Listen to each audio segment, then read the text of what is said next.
कि लहरों से डरकर नौका पार नहीं होती, कोशिश करने वालों की कभी हार नहीं होती। नन्ही चींटी जब दाना लेकर चलती है, चढ़ती दीवारों पर 100 बार फिसलती है। मन का विश्वास रगों में साहस भरता है, चढ़कर गिरना गिरकर चढ़ना न अखरता है।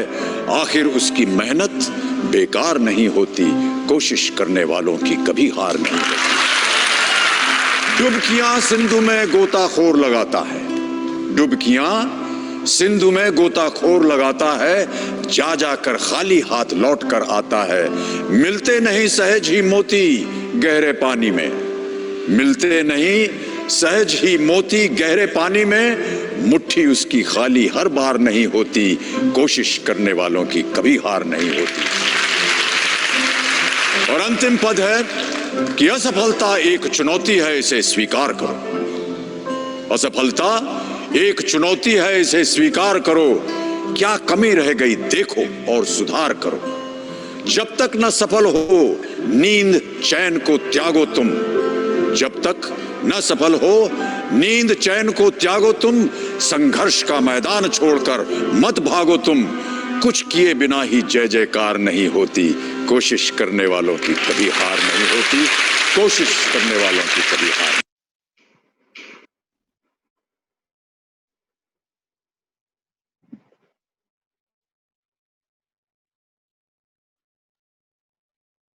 गुड मॉर्निंग फ्रेंड्स, आप सबका इस जूम मीटिंग में मैं तेजल पटेल आप सबका वेलकम करती हूँ। दोस्तों, आज फिर से एक जूम लाइव में हम सब हाजिर हुए। दोस्तों, आज एक प्रोग्राम जो हमारा अरेंज हुआ है बहुत ही जबरदस्त एंड धमाकेदार है। दोस्तों, जो हमेशा इस फील्ड के अंदर जो हमें 10 कॉमन मिस्टेक है, वो कॉमन मिस्टेक को हमें अवॉइड करना है।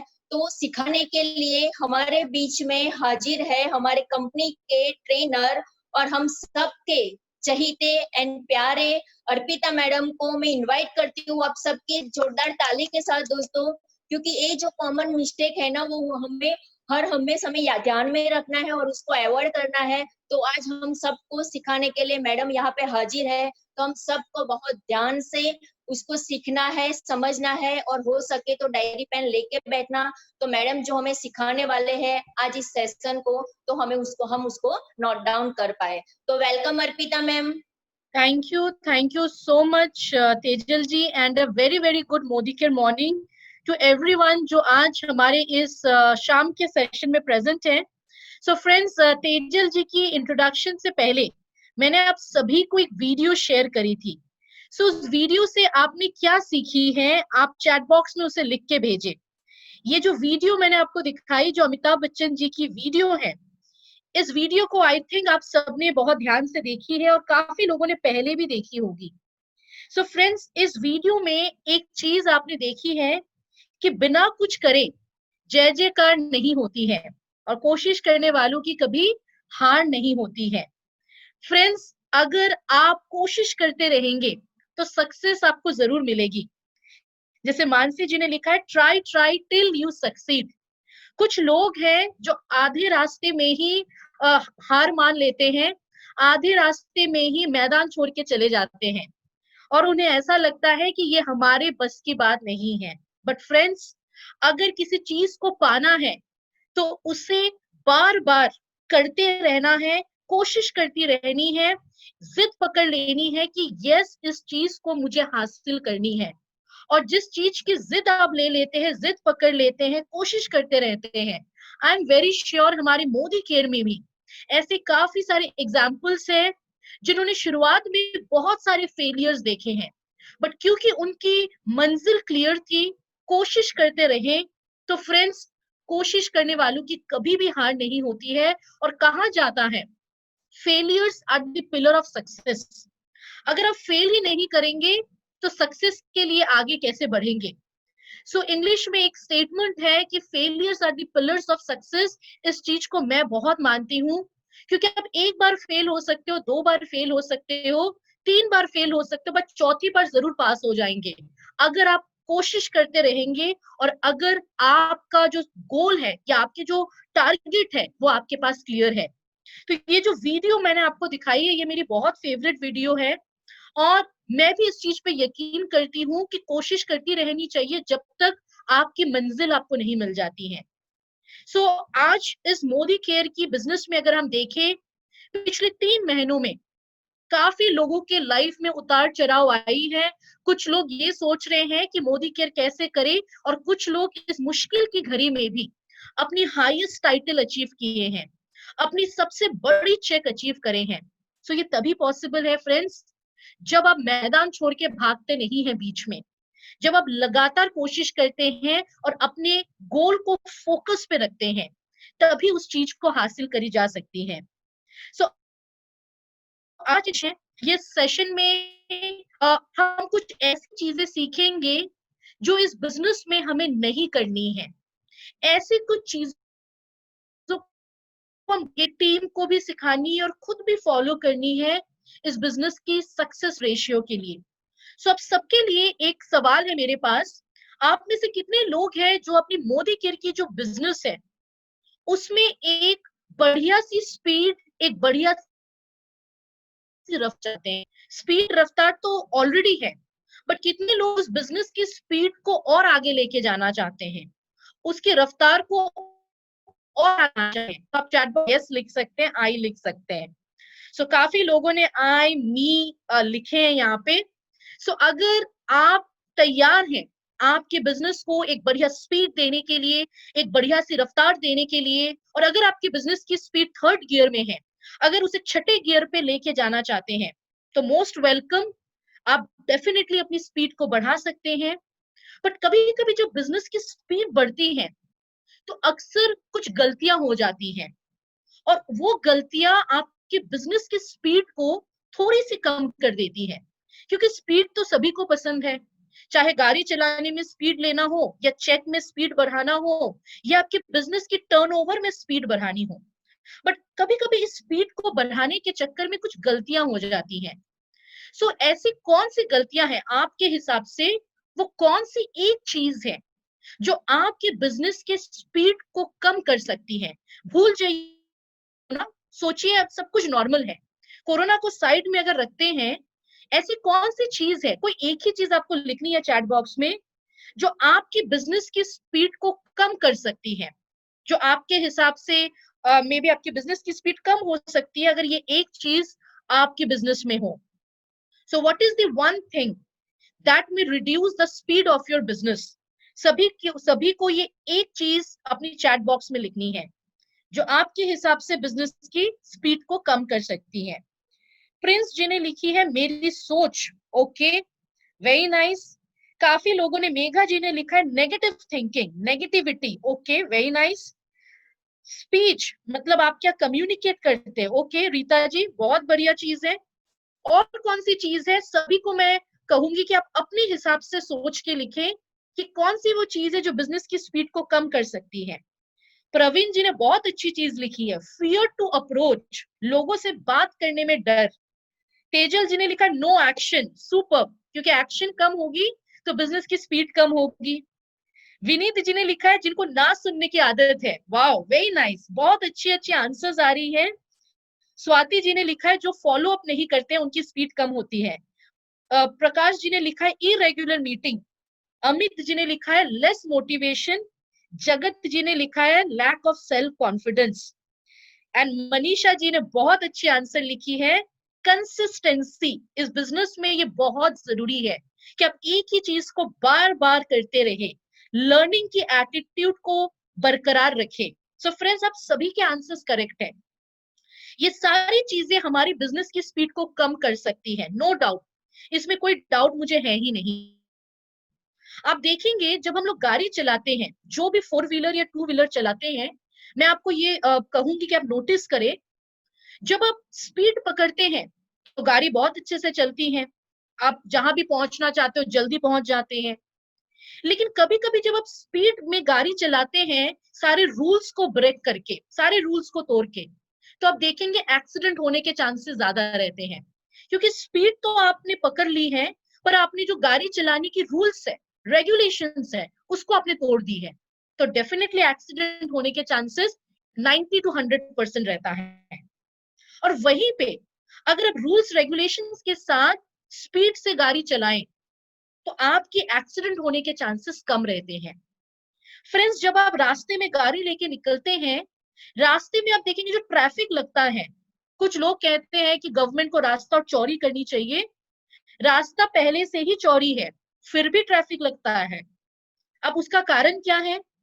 कारण ये है कि कुछ लोग रूल्स रेगुलेशंस ब्रेक करके जैम कर देते हैं, ट्रैफिक लगा देते हैं। उसमें रास्ते की कोई गलती नहीं है फ्रेंड्स, रास्ता तो चौड़ी है, बट हम लोग हैं जो रूल्स ब्रेक करते हैं, जो हम रूल्स को तोड़ के गाड़ी चलाते हैं, जिसकी वजह से रास्तों में ट्रैफिक लग जाती है, हाईवेज पे ट्रैफिक लगती है।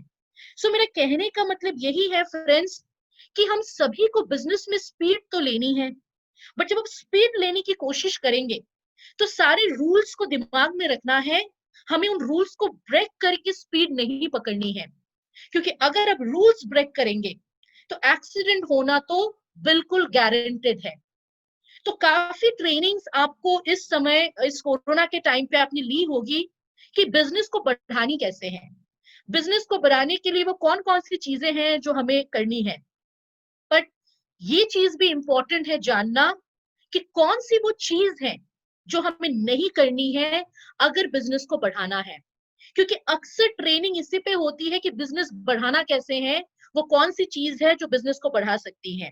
बट आज हम सभी को ये सीखेंगे कि वो कौन सी चीजें हैं, वो कौन सा एक्शन है जो हमें नहीं करना है, ताकि हमारी बिजनेस की जो स्पीड है वो बरकरार रहे और हमें मोदी केयर से एक सक्सेस मिले, एक बढ़िया सी आजादी की जर्नी को हम पूरा कर सके।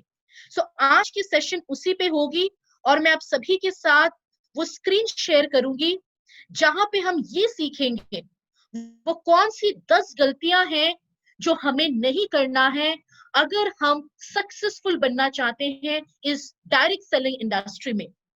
सो सबसे पहली चीज, आप इस फोटो को ध्यान से देखें और मुझे बताएं चैट बॉक्स में कि ये जो बंदा है जो साइकिल के ऊपर बैठा हुआ है, ये फोटो देख के आपको क्या लग रहा है। तो जो भी आपकी सोच में आती है इस फोटो को देखने के बाद आप चैट बॉक्स में तुरंत लिखें।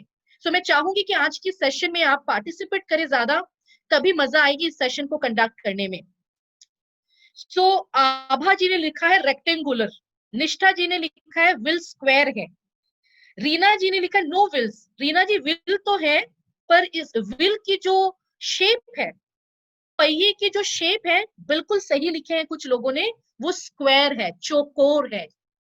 फ्रेंड्स, आपको क्या लगता है ये चाहे कितनी भी एक्सपर्ट साइकिल चलाने में हो, क्या इनकी साइकिल आगे बढ़ेगी?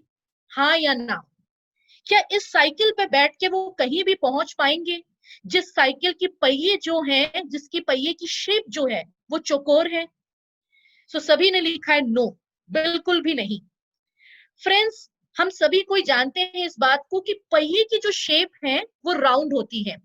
गाड़ियों की मॉडल बदलती है, साइकिल की मॉडल बदलती है, पर पहिए की शेप कभी किसी को बदलती हुई आपने नहीं देखी होगी, क्योंकि पहिए की शेप जो राउंड है वो 5000 साल पहले इन्वेंट हो चुका है और वो सक्सेसफुल है। इसीलिए लोग गाड़ी की मॉडल्स बदलते हैं, साइकिल या एक्टिवा की मॉडल्स बदलते हैं, पर कभी आप किसी को देखोगे नहीं आपकी पहिए की शेप को बदलने की। पहिए की शेप तो राउंड ही होती है, क्योंकि 5000 साल पहले किसी ने इसे इन्वेंट करा था और ये सक्सेसफुल है।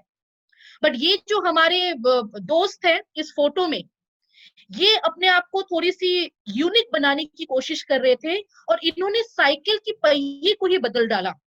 इन्होंने राउंड से पहिए को स्क्वायर में बना डाला। एंड फ्रेंड्स, ये साइकिल आगे तो बढ़ नहीं सकती है, बिकॉज इन्होंने कोशिश करी है एक ऐसी चीज को बदलने की जो चीज अगर बदली जाए तो साइकिल आगे नहीं बढ़ सकती है। फ्रेंड्स, मोदी केयर के बिजनेस में भी आपके साथ ऐसा ही कभी कभी होता होगा कि आपके साथ कुछ ऐसे लोग होते होंगे जो सिस्टम को बदलने की कोशिश करते हैं। जो सिस्टम मोदी केयर को पिछले 25 साल से सक्सेसफुल बनाते आ रही है, उसी सिस्टम को कुछ लोग बदलने की कोशिश करते हैं। कुछ लोग आपको मिलेंगे जो आपको कहेंगे ये जूम मीटिंग क्या होता है, क्या होती है ये शुरुआत, परिवर्तन, ये सबसे कुछ नहीं होता है, मैं कुछ अलग सिस्टम बनाऊंगा। फ्रेंड्स, हमें सिस्टम को बदलना नहीं है, हमें री इन्वेंट नहीं करना है हमारे सिस्टम को, हमें उसी सिस्टम को फॉलो करनी है जिसको फॉलो करके लाखों करोड़ों लोग आज के डेट पे ऑलरेडी सक्सेसफुल है। अगर हम सिस्टम बदलने की कोशिश करेंगे तो कभी कभी आप फेलियर भी हो सकते हैं उस सिस्टम में, और उसकी गारंटी फिर आपको खुद को लेनी होगी। फ्रेंड्स, हमें सिस्टम का पार्ट बनना है, ऐसे सिस्टम का भाग बनना है जो टाइम टेस्टेड सिस्टम है। अगर आप कोशिश करेंगे अपनी खुद की सिस्टम बनाने की, तो हो सकता है आपको सक्सेस के जगह फेलियर का सामना करना हो सकता है। सो फ्रेंड्स, हमें सिस्टम को बदलना नहीं है, हमें टाइम टेस्टेड सिस्टम, जो सिस्टम को लोग फॉलो कर रहे हैं, कंपनी फॉलो करके इतने सालों से सक्सेसफुल है, उसी सिस्टम का पार्ट बनना है। तो सक्सेसफुल बनना बहुत मुश्किल नहीं होगी इस बिजनेस में। सो हमें उसी सिस्टम का पार्ट बनना है जो ऑलरेडी प्रूव हो चुकी है कि ये बेस्ट है। सो जो भी आपकी टीम में सिस्टम बदलने की कोशिश करेंगे, उनको एडवाइस करिए, उनको समझाइए कि मैडम, सर, सिस्टम मत बदलिए, उसी को फॉलो करिए जिसको इतने सालों से लोग फॉलो कर रहे हैं, तभी आप भी सक्सेसफुल बन सकते हैं। सो हमें कभी भी री इन्वेंट नहीं करना है सिस्टम को। सेकेंड थिंग, जो अक्सर लोग इस बिजनेस में गलती करते हैं, सो इस फोटो में ये जो हमारे दोस्त है, इनको देख के क्या लग रहा है आपको? ये क्या करने की कोशिश कर रहे हैं इस फोटो में? आप अपने आंसर्स चैट बॉक्सेस में लिखें कि ये जो सर है फोटो के अंदर, ये इनको देख के हमें क्या लग रहा है। मुझे जो समझ में आ रहा है मैं बता दूं कि इनके आंखें बंद हैं, इनके कान बंद हैं, सिर्फ मुंह खुली हुई है। सो केतन जी ने लिखा है किसी का भी सुनना नहीं है इनको। Very nice. सो फ्रेंड्स, ऐसे कुछ लोग शायद आपकी टीम में भी होंगे, आपके साथ होते होंगे। ऐसे कुछ लोग मिलते हैं जो आंख बंद है, कुछ देखने को तैयार नहीं है, सुनने को भी तैयार नहीं है, सिर्फ कहने को तैयार है। सो इस बिजनेस में आपको एक अच्छा लिसनर बनना पड़ता है। सुनने की आदत डाल लीजिए दोस्तों। जिसको इस बिजनेस में सीखना नहीं है, सुनना नहीं है, सिखाना नहीं है लोगों को, वो दूसरी गलती करते हैं, तभी जाके इस बिजनेस में वो सक्सेसफुल नहीं बनते हैं। इस बात का ध्यान रखें कि अगर आप सीखने को तैयार हैं तो इस बिजनेस में कोई भी आपको मदद कर पाएगा, पर अगर आप इसमें सीखने को तैयार नहीं है तो इस दुनिया में कोई भी आपको मदद नहीं कर पाएगी, चाहे वो कोई भी बिजनेस में हो, कोई भी नौकरी में हो, या आपके खुद के घर पे भी हो। Be a good listener. Harshna ji ने बिल्कुल सही बात करी है कि लोगों को सुनिए, क्योंकि हर किसी से कुछ ना कुछ आप सीख सकते हैं। सो डायरेक्ट सेलिंग इंडस्ट्री में अक्सर लोग ये गलती करते हैं, उन्हें लगता है कि मुझे सब आता है, मुझे सीखने की जरूरत ही नहीं है, मैं एक्सपर्ट हूं सब चीज में, और वहीं पे लोग गलती करते हैं। आपको सीखने की आदत डालनी है, और लर्निंग की कोई उम्र नहीं होती है फ्रेंड्स, सीखने की कोई उम्र नहीं होती है। और मैं हमेशा इस बात को मानती हूँ कि जब सीखना बंद तो जीतना बंद। तो अगर आपको जीतना है तो सीखना पड़ेगा, अगर आप जीतना चाहते हैं तो हमेशा आपको सीखना पड़ेगा और लोगों को सिखाना भी है। सो अगर आप लोगों को सिखाना नहीं चाहते हैं और खुद भी सीखना नहीं चाहते हैं, तो डायरेक्ट सेलिंग इंडस्ट्री में आपको कोई भी सक्सेसफुल नहीं बना सकते हैं। आज अगर आप देखते हैं, काफी लोग हैं जो जीबीटी लेवल पे पहुंच गए, आरबीटी लेवल पे पहुंच गए, फिर भी वो सीख रहे हैं, क्योंकि सीखने की उम्र नहीं होती है। एंड एक चीज याद रखिए, मनी फॉलोज नॉलेज। अगर आप अगर सीखने को तैयार हैं तो डायरेक्ट सेलिंग इंडस्ट्री में बैंक बैलेंस आपके बढ़ते जाएंगे। जिस दिन आप सीखना बंद कर दोगे, आपके बैंक बैलेंस भी कम होना शुरू हो जाएंगे। सो आज के बाद से ये गलती नहीं करनी है। आपको सब कुछ आता है फिर भी सीखिए, कभी भी सीखना बंद नहीं करना है, specially in direct selling industry. तीसरी मिस्टेक जो अक्सर लोग इस बिजनेस में करते हैं, थिंकिंग शॉर्ट टर्म। तो इस फोटो को ध्यान से देखिए और मुझे बताइए कि इनको देख के क्या लग रहा है आपको, इस फोटो में देख के क्या समझ सकते हैं आप। सो अगर आप इस फोटो को देख के अपनी सोच चैट बॉक्स में लिख डालिए। तो निकिता जी ने लिखा है शॉर्टकट, सोनल जी ने लिखा है शॉर्टकट। ओके फ्रेंड्स, ये जो इंसान है ना फोटो में, आप अगर ध्यान से देखें, वो जिस डाल पे बैठे हैं उसी को काटने के चक्कर में है। तो फ्रेंड्स, ऐसे आपके साथ काफी सारे लोग होंगे, जिस डाल पे बैठे हैं उसी को काटने की कोशिश करते हैं, शॉर्टकट ढूंढते हैं। एंड शॉर्टकट जिनको चाहिए उनकी चेक भी शॉर्टकट होती है। हमें इस बिजनेस में शॉर्टकट लेनी ही नहीं है। मैं आपको एग्जांपल दूंगी शॉर्टकट की। अगर आप लोगों के साथ ऐसा होता है टीम्स में तो आप यस लिख सकते हैं। आप देखेंगे जब कंपनी कोई ट्रिप वगैरह ऑर्गेनाइज करती है, कुछ आपके टीम मेंबर्स ऐसे होंगे जो पैसे वगैरह लगा के ट्रिप को क्वालिफाई कर देंगे और फिर ट्रिप पे घूमने भी चले जाएंगे। और ट्रिप से आने के बाद वो क्या करेंगे, उन्हीं प्रोडक्ट्स को कम दामों में ऑनलाइन में बेचेंगे, दुकानों में बेचेंगे, 70% डिस्काउंट में किसी को दे देंगे, क्योंकि ना तो उनके पास नेटवर्क है, ना तो उनके पास नॉलेज है, कुछ नहीं है उनके पास। उन्होंने पैसा लगाया, बिजनेस करा, ट्रिप में घूम के आ गए और उसके बाद वो क्या करेंगे, कम दामों में लोगों को ऑनलाइन में बेचेंगे या अपने अपने डाउनलाइंस में कम दामों में प्रोडक्ट्स को बेच डालते हैं। ये क्या है, शॉर्टकट। और जैसे कंपनी को पता चलेगी कि ऑनलाइन में आप बेच रहे हैं और कंपनी को आपकी आईडी पता चली, तो आपको टर्मिनेशन लेटर दिया जाएगा। तो एक बार के लिए फॉरेन ट्रिप तो चले गए, बट उसके बाद फॉरेन ट्रिप कभी और नहीं जा पाएंगे, क्योंकि आपकी आईडी ही टर्मिनेट हो जाएगी। पिछले 1.5 साल में काफी लोगों की आईडी टर्मिनेट करी है कंपनी ऑनलाइन में प्रोडक्ट बेचने की वजह से। और ये थी शॉर्टकट। ट्रिप पे जाना था, पैसा लगा लिया और ट्रिप से आने के बाद कम दामों में बेचा। फ्रेंड्स, इस बिजनेस में शॉर्टकट नहीं लेना है, आपको नेटवर्क बनानी है, नॉलेज के साथ, सिस्टम के साथ आपको नेटवर्क बनानी है। हो सकता है जीबीडी बनने में 3 साल लग जाए, कोई दिक्कत नहीं है, लेकिन स्टेप बाय स्टेप इस बिजनेस में आगे बढ़नी है। शॉर्टकट जो लेंगे वो कुछ ही क्षणों में आप देखेंगे उनका रिजल्ट उनको दिख जाता है। शुरुआत में डेफिनेटली वो एंजॉय करेंगे, बट लॉन्ग रन में कुछ भी एंजॉयमेंट, कुछ भी हैप्पीनेस नहीं आती है लाइफ में।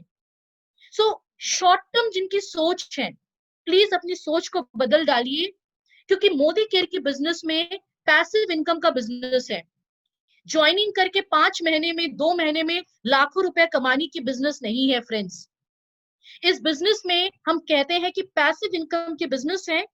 1.5 से 2 साल अगर आप पूरी मेहनत करें, मन लगा के मेहनत करें, तो इस बिजनेस में कोई आपको रोक नहीं सकता है, कोई भी ताकत आपको रोक नहीं सकती है।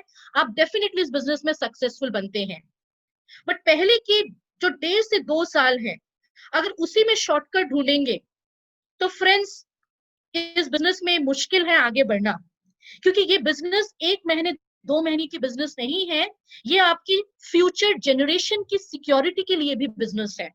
अगर आज आप इस बिजनेस को स्टेबल करते हैं, कल जाके आपकी फ्यूचर जनरेशन एंजॉय कर पाएंगे इस बिजनेस के बेनिफिट्स को। सो इस बिजनेस में टिके रहने हैं, सिस्टम के साथ काम करनी है, आपको पैसिव इनकम की बिजनेस पे फोकस करना है, शॉर्टकट में नहीं। Just like Chinese bamboo tree, कितने लोगों ने इस चाइनीज बैम्बू ट्री की स्टोरी को सुने हैं?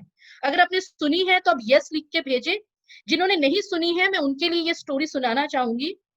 ये चाइनीज बैम्बू ट्री एक बांस का पेड़ होता है। ये शुरुआती के 2 से 4 साल अगर आप देखते हैं, उसकी कुछ ग्रोथ नहीं होती है, मात्र 4 फीट या 5 फीट की ग्रोथ होती है इस बांस की पेड़ की, शुरुआती के 2 से 4 साल। बट 5वें साल ये जो बांस का पेड़ है, ये एक ही बार में 4 फीट से 25 फीट 30 फीट की ग्रोथ लेती है। खुद सोचिए, पहले के 2 से 4 साल मात्र 4 से 5 फीट, लेकिन 5वें साल एक ही बार में 25 से 30 फीट इसकी ग्रोथ होती है। सो फ्रेंड्स, मैं आपको ये चीज पूछना चाहूंगी कि 2 से 4 साल जो किसान है, अगर इस पे पानी नहीं देते, खाद नहीं देते और ये सोचते कि इसकी तो ग्रोथ ही नहीं है, उसके उखाड़ के फेंक दो, तो क्या ये चाइनीज बैम्बू ट्री की स्टोरी कभी हम शेयर कर रहे होते? कभी ये फेमस बनता? बिल्कुल भी नहीं। किसान ने क्या करा है, 2 से 4 साल उसके जड़ों को मजबूत करा है, रोज पानी देता है, खाद देता है और उसके जड़ों को मजबूत करता है, ताकि जब वो बढ़े तो अच्छी तरीके से उसकी ग्रोथ हो। फ्रेंड्स, ये बिजनेस भी ऐसा ही है। शुरुआती के 1.5-2 साल आप अपनी जड़ों को मजबूत करते हैं और उसके बाद जो आपकी ग्रोथ आती है, कोई आपको रोक नहीं पाता है। इस स्टोरी को याद रखिए और अपने बिजनेस में उसको इम्प्लाई करिए कि शुरुआती के 1.5 से 2 साल हो सकता है चेक पूरी कम है, लेकिन उस समय आपकी जड़ों को मजबूत करना है। कैसे? डेमो सीखना है, ट्रेनिंग सीखनी है, नॉलेज बढ़ानी है, ताकि उसके बाद जब आपकी ग्रोथ हो तो लोग आपको देख के ये सोचे कि कैसे इन्होंने ग्रो करा है। सो फ्रेंड्स, ये चाइनीज बैम्बू ट्री की जो स्टोरी है, ये बहुत ही पावरफुल स्टोरी है कि कैसे हमें शुरुआती के कुछ समय हमारे मेहनत करते रहने हैं। तेजल जी ने जो लिखा है, कंटिन्यू एक्शन करनी है ताकि आपकी जड़ें मजबूत हो। सो जितने भी लोग शॉर्ट टर्म सोच रहे हैं, मैं आप सबसे रिक्वेस्ट करूंगी कि मोदी केयर में शॉर्ट टर्म ना सोचे। ये बहुत ही लंबी बिजनेस है, आपको लंबी सपने, आपके बड़े बड़े सपनों को पूरा कर सकती हैं अगर आप शुरुआती के कुछ समय मेहनत करने को तैयार है। तो ये तीसरी गलती है जो हमें नहीं करनी है।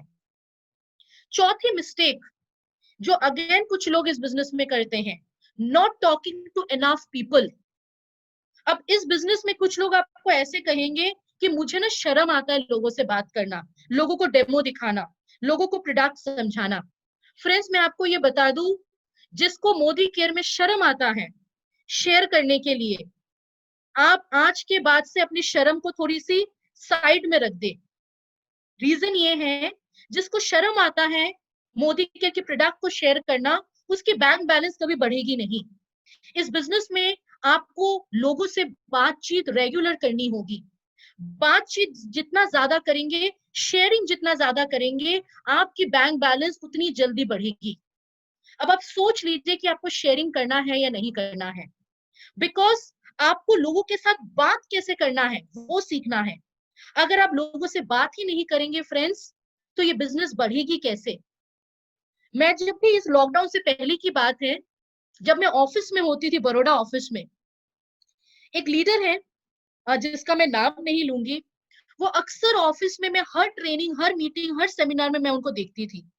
और एक दिन वो बहुत दुखी थे और मेरे पास आए ट्रेनिंग के बाद कि मैडम, मैं तो her training, meeting, seminar attend करती हूँ, बट फिर भी मेरी बिजनेस जो है वो बढ़ नहीं रही है, अभी भी मैं एग्जीक्यूटिव डायरेक्टर पे पहुंच नहीं पाई, तो कारण क्या है आपके हिसाब से? तो मैंने उनको कहा कि मैडम, आप ट्रेनिंग सारे अटेंड करते हो? उन्होंने कहा बिल हाँ जी मैडम। फिर मैंने उनको कहा कि आप डेमो वगैरह खुद करते हो? तो उन्होंने कहा हाँ, मैं भी डेमो वगैरह भी करती हूँ। फिर मैंने उनको पूछा कि अगर आपको ट्रेनिंग आप अटेंड करते हो, आपको नॉलेज भी है, आप डेमो भी करते हैं, तो तकलीफ कहाँ आ रही है? तो उन्होंने कहा मुझे तो समझ नहीं आ रहा है मैडम। फिर मैंने उनको एक और सवाल करा कि मैडम, कितनी डेमो करते हैं आप हर दिन? तो जैसे ही मैंने ये सवाल किया, उन्होंने ना मेरे तरफ देख के वो स्माइल करने लगे। तो मैंने कहा कि मैडम क्या हुआ? तो उन्होंने कहा मैडम, रोज तो मैं नहीं करती, बट मैं और मेरी टीम मिलके महीने में 3-4 डेमो कर लेते हैं। और ये सुनने के बाद मैं हंसने लगी। तो उन्होंने मुझसे कहा मैडम, आप क्यों हंस रहे हो? तो मैंने उनको कहा कि मैडम, ये बिजनेस महीने में 3-4 डेमो करने की नहीं है, ये बिजनेस रोज डेमो करने की बिजनेस है। कंसिस्टेंटली, जैसे ऊपर हर्षना जी ने लिखा था, इस बिजनेस में कंसिस्टेंसी चाहिए।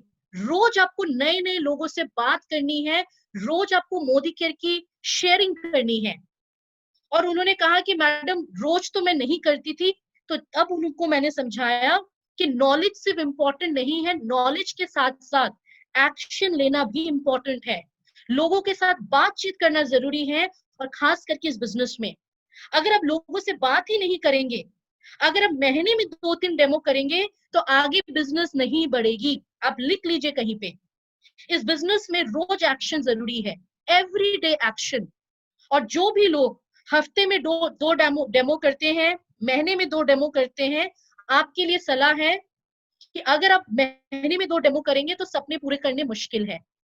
इस जूम के टाइम पे, इस लॉकडाउन के टाइम पे भी मैं ऐसे कुछ लीडर्स को जानती हूँ जो रोज डेमो कर रहे हैं जूम मीटिंग्स पे, और ये बहुत ही अच्छी बात है फ्रेंड्स। सो प्लीज इस चीज को आज से अपनी आदत में डाल ले कि रोज आपको एक्शन करना है, रोज सीखना है, रोज सिखाना है, रोज शेयरिंग करनी है। Demo plus demo plus demo plus demo is equal to result. बिल्कुल करेक्ट श्रीराम जी, जितने डेमो करेंगे रोज, उतनी बढ़िया रिजल्ट आएगी। पांचवी मिस्टेक जो अक्सर लोग इस बिजनेस में कर लेते हैं, short term, neither a borrower not a lender. इस बिजनेस को कभी क्रेडिट पे मत करिए और ना ही किसी से क्रेडिट मांगिए। ये बिजनेस का एक बहुत इंपॉर्टेंट रूल है, किसी को उधार देनी भी नहीं है, किसी से उधार लेनी भी नहीं है। उधारी में बिजनेस करेंगे तो आगे चल के आपकी रिलेशन उनके साथ खराब हो सकती है, आपके इनकम में तकलीफ हो सकती है। फ्रेंड्स, इस बिजनेस में ना तो आप किसी से उधार लेंगे, ना तो किसी को उधार देंगे। ये बिजनेस उधारी की बिजनेस नहीं है। जहां पे क्रेडिट है, आप देखेंगे वहीं पे प्रॉब्लम शुरू होती है। जहां पे आप लोगों को क्रेडिट देंगे, आगे चल के अगर उन्होंने आपके पैसे को रिटर्न नहीं करा तो आपके साथ उनका रिश्ता खराब हो जाएगा, आपके साथ उनकी टीम बॉन्डिंग खराब हो जाएगी और पूरी टीम में नेगेटिविटी आ सकती है। सो फ्रेंड्स, इस पॉइंट को याद रखिए कि ना तो किसी से हम उधार लेंगे, ना तो किसी को हम उधार देंगे।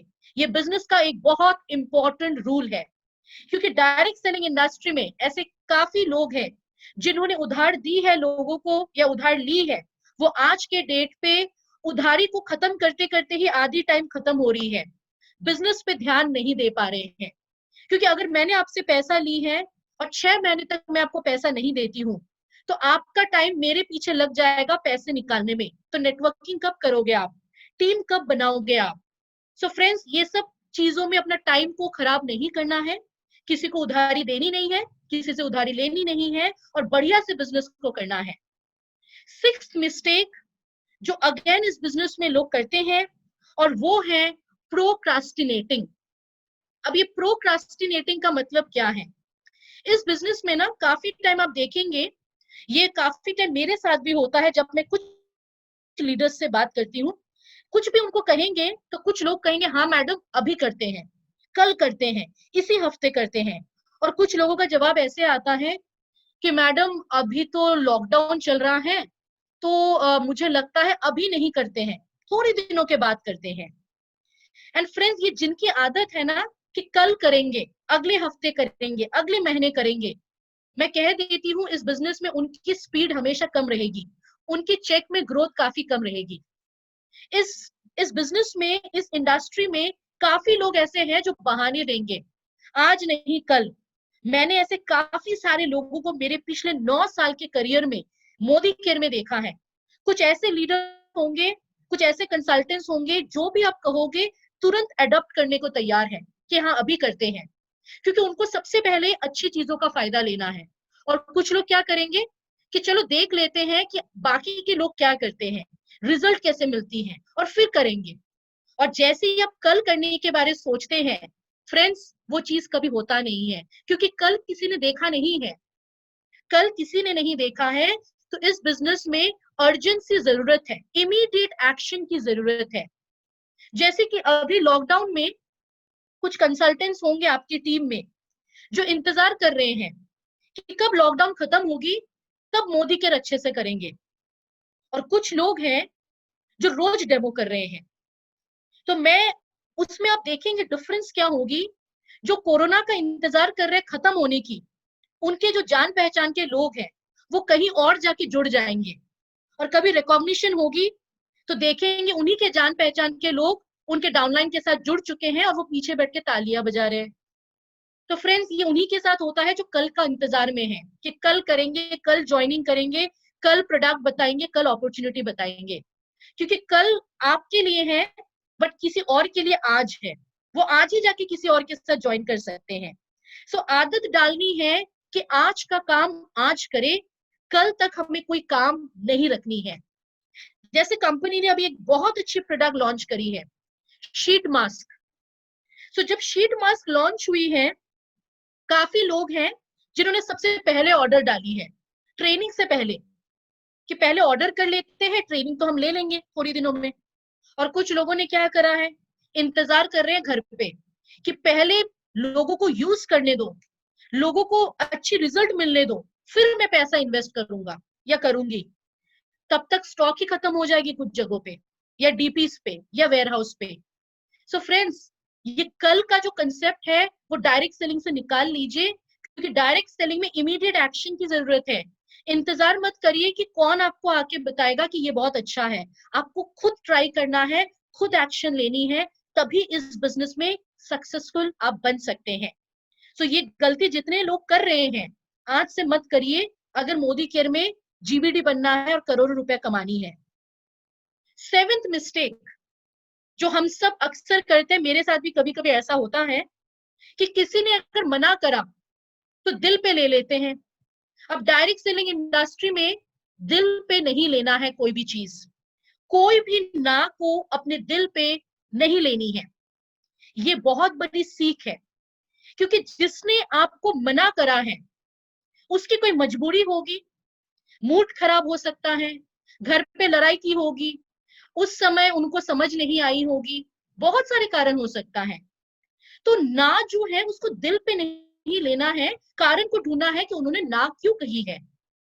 तो आप सबको मैं एक सवाल पूछना चाहूंगी इससे पहले कि मैं आगे बढ़ूं, कि ये मोदी केयर की जो बिजनेस है वो किसकी बिजनेस है? आपकी बिजनेस है, हमारी बिजनेस है, या समीर मोदी जी का बिजनेस है? मोदी केयर की ये बिजनेस किसकी बिजनेस है? निष्ठा जी ने लिखी है मेरी बिजनेस, मेघा जी, शमा जी, सबने लिखी है मेरी बिजनेस, शिवानी जी ने लिखा है हमारा बिजनेस, जागृति जी ने लिखा है हमारा बिजनेस। फ्रेंड्स, ये बिजनेस मेरी बिजनेस है खुद की, हमारी बिजनेस नहीं है। क्योंकि जिस दिन आप सोचोगे ये हमारी बिजनेस है, उस दिन आपकी स्पीड कम होगी, उस दिन आपको कोई भी मुश्किल, अगर मुश्किल की टाइम आती है तो आप पीछे हट जाओगे। लेकिन अगर इस बिजनेस को आप अपनी बिजनेस मानोगे तो कोई भी मुश्किल की घड़ी आए आप मैदान छोड़ के नहीं भागेंगे। कोई भी मुश्किल की टाइम आ जाए, कोई भी चैलेंज आ जाए, तो आप नेगेटिव बातें नहीं करोगे। सो ये बिजनेस किसके बिजनेस है? मेरी बिजनेस है। जितने दिन आप सोचोगे समीर सर का बिजनेस है, अपलाइन का बिजनेस है, आप देखोगे बिजनेस में मजा नहीं आएगा।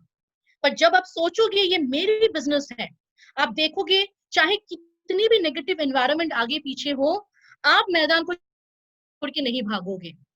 सो इस बिजनेस को अगर आप खुद के बिजनेस मानते हैं, और आप मान के चलिए कि आपने इस बिजनेस में करीबन 30 से 40 लाख रुपए इन्वेस्ट करी है।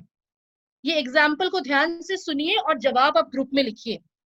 मान के चलिए आपने कुछ खुद की बिजनेस शुरू करी है और उस पे 30 से 40 लाख रुपया इन्वेस्ट करी है, एक कपड़े की दुकान खोली है आपने, और बड़ी धूमधाम से आपने उसकी इनॉग्रेशन कर डाली, और आपकी इनॉग्रेशन के बाद आपकी दुकान में आज कोई कस्टमर नहीं आया, तो क्या कल आप अपनी दुकान खोलेंगे? हाँ या ना? आपने 40 लाख रुपया लगाया बिजनेस पे, दुकान को बहुत ही अच्छे से इनॉग्रेट करी है, तो सबने लिखा है हाँ खोलेंगे। अब आप सोचिए कल भी ग्राहक नहीं आया, तो क्या परसों बिजनेस खोलेंगे? कल भी नहीं आया तो भी लोग लिख रहे हैं यस खोलेंगे। अब आप सोचिए अगले 1 हफ्ते तक आपकी दुकान में कोई ग्राहक आया ही नहीं, तो क्या फिर भी आप दुकान खोलेंगे? तब भी लोग यस लिख रहे हैं। अब आप मुझे बताइए कि 1 हफ्ते तक ग्राहक तो आया नहीं आपके पास, तो फिर आप दुकान क्यों खोलोगे? क्या कारण है दुकान खोलने के पीछे? क्यों आप दुकान खोलोगे जब 1-1 हफ्ते तक ग्राहक नहीं आ रही है? क्या कारण है? सो यहाँ पे शिवानी जी ने लिखा फुल ट्राई करेंगे। निष्ठा जी ने बहुत अच्छी बात लिखी है, इन्वेस्टमेंट है। भाविका जी ने बिल्कुल सही लिखा है, इन्वेस्टमेंट किया है, करेक्ट। फ्रेंड्स, क्योंकि 40 लाख रुपए लगे हैं, तो अगर ग्राहक नहीं आते हैं 1 हफ्ते या 1 महीने, तब भी आप रोज दुकान खोलोगे यही आशा लेके कि आज ग्राहक जरूर आएगा। आप कभी भी रिजेक्शन आपके दिल पे नहीं लोगे, क्योंकि आपके पैसे लगे हैं, आपकी इन्वेस्टमेंट हुई है। बट मोदी केयर के बिजनेस में लोग क्या सोचते हैं कि पैसा तो लगा नहीं है, अगर आज डेमो नहीं करेंगे, किसी ने मना कर दिया तो क्या हो गया, 1 हफ्ते बाद कर लेंगे। अगर किसी ने आज मना कर दिया तो आप कल उनको पूछोगे ही नहीं, क्योंकि आपका पैसा तो लगा नहीं है, बिजनेस में कोई इन्वेस्टमेंट नहीं है। फ्रेंड्स, अक्सर लोग यही गलती इस बिजनेस में करते हैं, क्योंकि मोदी केयर के बिजनेस में इन्वेस्टमेंट नहीं है, तो अगर कोई मना कर देता है आप दोबारा उसके पास जाते नहीं है, रिजेक्शन को दिल पे ले लेते हैं और ऐसे बैठ जाते हैं इस मैडम की तरह। मैडम की तरह बैठ जाते हैं, निराश होके, दुखी होके, डीमोटिवेट होके, और अपलाइन को 50 बार फोन करेंगे कि ये बिजनेस मुझसे नहीं होगा। फ्रेंड्स सोचिए, अगर आपका 40 लाख रुपया मोदी केयर में इन्वेस्टेड है, तब आप देखेंगे अगर लोग ना भी कहेंगे तो भी आप रोज अपने घर से निकलेंगे डेमो करने के लिए। रोज जूम मीटिंग में एक नहीं, दो दो डेमो करेंगे, क्योंकि आपके लाखों करोड़ों रुपए इस बिजनेस में लगी है। सो फ्रेंड्स, हमें बनने हैं छोटे बच्चों की तरह। जिसके घर में भी छोटे बच्चे हैं, आप देखना, जो 2 ढाई साल 3 साल के होते हैं, अगर वो गिर जाते हैं तो वो फिर से कोशिश करते हैं उठने की। गिरने के बाद वो बैठते नहीं है जमीन पे। छोटे बच्चे जब चलना सीखते हैं तो बार बार गिरते हैं, बट फिर भी उठ जाते हैं। क्यों पता है? क्योंकि उनके दिमाग में नेगेटिविटी नहीं है, वो पॉजिटिव है। बट हम तो बड़े हैं, एडल्ट्स हैं, हम क्या सोचते हैं कि ये अच्छा नहीं है, ये बुरा है, ऐसा हो सकता है, वैसा हो सकता है, इसीलिए हम एक बार गिरते हैं तो खुद तो बैठ ही जाते हैं, साथ में और हजारों लोगों को बिठा भी देते हैं। फ्रेंड्स, हम बड़ों की यही प्रॉब्लम है कि हम खुद तो डीमोटिवेट होते हैं, जैसे निकिता जी ने लिखा ओवर थिंकिंग, साथ में अपनी पूरी टीम को बिठा देते हैं। हमें बनना है छोटे बच्चों की तरह, एक बार गिरते हैं तो फिर से खड़े होते हैं और चलना शुरू कर देते हैं। ये सोच हम सब में होनी चाहिए। कोई भी रिजेक्शन को अपने दिल पे नहीं लेना है, क्योंकि ये बिजनेस मेरी खुद की बिजनेस है। इसी सोच के साथ आगे बढ़नी है। 8वीं मिस्टेक जो इस बिजनेस में अगेन कुछ लोग कर देते हैं, taking advice from non expert. So आप में से कुछ लोग अगर ऐसा करते हैं, मुझे नहीं पता, प्लीज आज से मत करना। ऐसे इंसानों से एडवाइस मत लीजिए जिसको डायरेक्ट सेलिंग की कोई नॉलेज नहीं है। हम कभी भी सीए के पास जाते, हम कभी चार्टर अकाउंटेंट के पास जाके ये नहीं पूछते हैं कि अपने हेल्थ को बढ़िया रखने के लिए कौन सी सप्लीमेंट लेनी है, क्योंकि वो चार्टर अकाउंटेंट है, वो टैक्स के बारे हमें बताएंगे। हम डॉक्टर के पास जाके कभी लॉयर का एडवाइस नहीं लेते हैं।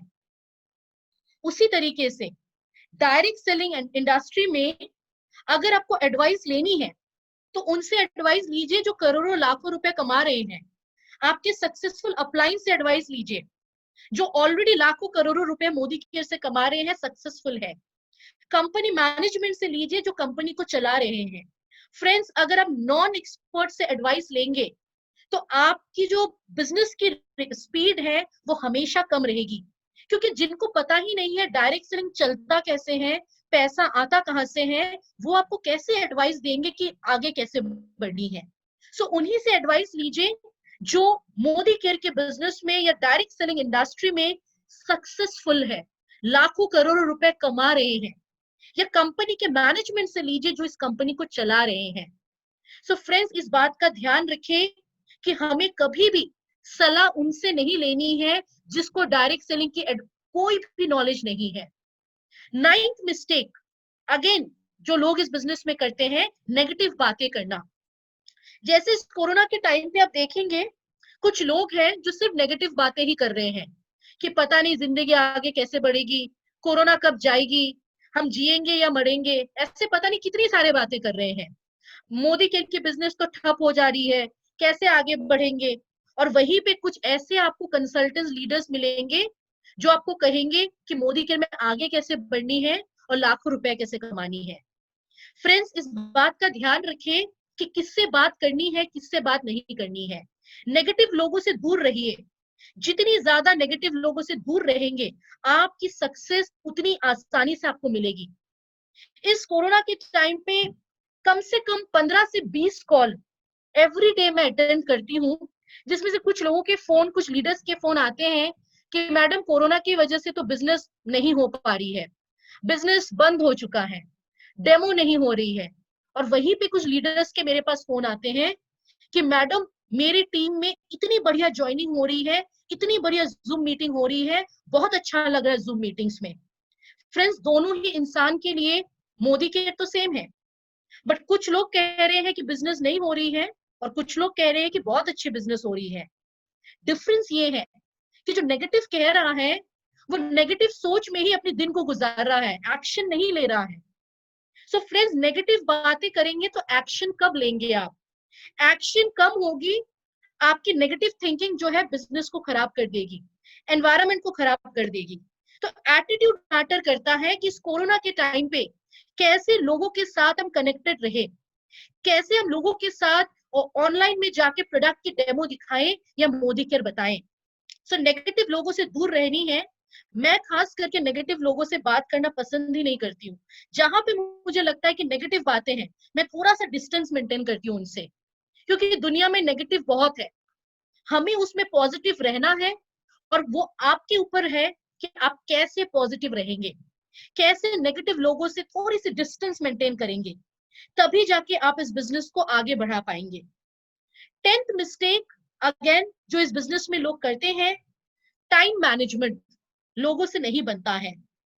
फ्रेंड्स, ये बिजनेस आपकी है, चेक आपका है, आजादी आपकी है, तो टाइम भी आप ही को मैनेज करनी होगी। काफी सारे लोग हैं जो इस बिजनेस को ज्वाइन करते हैं, जो पहले से नौकरी में है, बिजनेस में है, फुल टाइम हाउसवाइफ है। तो आपको अपनी टाइम टेबल को सेट करना है, आपको चेक कमाना है, आपको सपने पूरे करने हैं, तो टाइम भी आप ही निकालो। आपकी अपलाइन और आपकी मैनेजमेंट आपके लिए टाइम नहीं निकाल पाएगी। आपको 24 घंटे की जो टाइम टेबल है उसको चेक करना है कि कौन से वो 1-2 घंटे हैं जब आप व्हाट्सएप में चैटिंग करके टाइम बिताते हैं, टीवी देख के, ऐसे ही टाइम पास चीजें देख के टाइम बिताते हैं, ऐसे ही मार्केट में घूमते हैं, ऐसे ही 2-3 घंटे सो के बिताते हैं। वो आपको निकालनी है टाइम कि पूरे 24 घंटे में कौन सा वो टाइम है जो आपका सबसे बेकार टाइम है, अनप्रोडक्टिव टाइम है, और उसी टाइम को कैसे आप मोदी केयर में मैनेज कर सकते हैं। सुनिष्ठा जी ने बहुत अच्छी बात लिखी है, गॉसिप। काफी लोग गॉसिपिंग करने में भी टाइम बेकार कर देते हैं। सो फ्रेंड्स, बिजनेस किसका है? आपका है। चेक किसको लेनी है? आपको लेनी है। तो टाइम भी आप ही खुद निकाले, अपनी टाइम को मैनेज करें, बिकॉज टाइम इज मनी। जैसे मेघा जी ने बिल्कुल सही बात करी है, टाइम इज मनी। अगर आप अपने टाइम को मैनेज कर पाएंगे तो इस बिजनेस में सक्सेसफुल बन पाएंगे, क्योंकि घर को भी मैनेज करना है, मोदी केयर को भी मैनेज करना है। तो घर के काम करने के बाद कैसे टाइम को निकालनी है वो आपको डिसाइड करना है। कैसे नौकरी करने के साथ साथ मोदी केयर करनी है वो आपको डिसाइड करनी है फ्रेंड्स। सो टाइम मैनेजमेंट इस बार में, इस बिजनेस में, इस एरिया में बहुत जरूरी है। सो ये कुछ 10 गलतियां हैं जो अक्सर लोग इस बिजनेस में करते हैं फ्रेंड्स। आपके साथ में भी कुछ ऐसे लोग होते हैं जो इन 10 गलतियों को बार बार करते हैं। बट आई थिंक आज के सेशन के बाद आप सभी को क्लियर है कि कौन सी वो 10 गलतियां हैं जो हमें नहीं करना है अगर मोदी केयर में हमें सक्सेसफुल बनना है। सो कितने लोग हैं जो ये 10 गलतियां आज के बाद से नहीं करेंगे और टीम मेंबर्स को भी नहीं करने देंगे? क्योंकि सिर्फ आप नहीं करोगे तो नहीं चलेगा, अपनी टीम्स को भी सिखानी है कि कैसे ये 10 गलतियां उनको नहीं करनी है। सो जैसे कि ज्यादातर लोगों ने यस लिखी है, it's very very good. So friends, आज की ये सेशन आपको ये सिखाने की सेशन थी कि इस बिजनेस को हम सभी कोई कर रहे हैं, उतार चढ़ाव हर बिजनेस में है, लेकिन अगर आपको ये पता चल जाए कि कौन सी वो छोटी छोटी चीजें हैं जिसको थोड़ा सा करेक्शन करना है, तो इस बिजनेस में ग्रोथ लाना, सक्सेस लाना बहुत आसान होता है। सो ये 10 गलतियां आज काफी लोग हैं जो अटेंड नहीं कर पाए हैं, उनको अटेंड करवाइए, खुद अटेंड करिए, और इस ट्रेनिंग को कोशिश करिए अपने डाउनलाइंस के लिए भी करना, क्योंकि ये बहुत इंपॉर्टेंट है। क्योंकि ज्यादातर ट्रेनिंग इसी पे होती है कि बिजनेस बढ़ाना कैसे है, पर ये भी इंपॉर्टेंट है अपने डाउनलाइंस को सिखाना कि वो कौन सी चीजें हैं जो हमें नहीं करनी है अगर हमें इस बिजनेस में सक्सेसफुल बनना है for longer time. So I hope ये सेशंस आप सबको बहुत मदद करेगी आगे की इस सक्सेस जर्नी को पूरा करने के लिए। Thank you so much Tejal ji, Falguni ji, Nishtha ji, entire leadership of West जो आज हमें इस सेशन में ज्वाइन करे हैं। So thank you for participating, और इसी तरीके से हम मिलते रहेंगे हमारे नेक्स्ट सेशंस के साथ साथ। So over to you Tejal ji. Thank you ma'am. Definitely आपने जो बताया वो हम खुद सीखे तो है ही आज, और टीम को भी सिखाएंगे, क्योंकि ये जो 10 कॉमन मिस्टेक है ना, वो आने वाला हर नया बंदा यही करता है। तो डेफिनेटली मैडम हम उसको फॉलो करेंगे और टीम को भी सिखाएंगे। और thank you so much madam, आपने यहाँ पे हमें टाइम दिया और बहुत ही बढ़िया बात आज हमको सीखने को मिली, नई चीज। तो thank you so much ma'am. Thank you once again, Tejal ji, and I think we can end this session. Wish you all the best and a very, very happy closing. Thank you.